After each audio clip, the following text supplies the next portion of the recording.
Përfaqësuesja e Maqedonisë në futboll vazhdon në atmosferë të qetë përgatitjet për fillimin e ciklit kualifikues për botrorin 2026 në Shtetet e Bashkuara të Amerikës.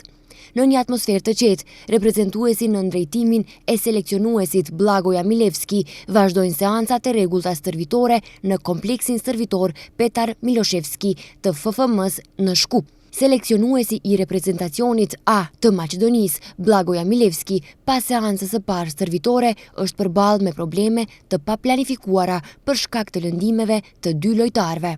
Bëhet fjalë për Milan Ristovski dhe Lirim Çamili, të cilët nuk do të jenë pjesë e reprezentacionit për dy ndeshjet e ardhshme, Liechtensteinit dhe Walesit, ndërsa edhe performanca e Stefan Ashkovskit është e pasigurt për shkak të lëndimit të kyçit të dorës dhe gjendja e tij do të vlerësohet më tej nga ekipi mjekësor.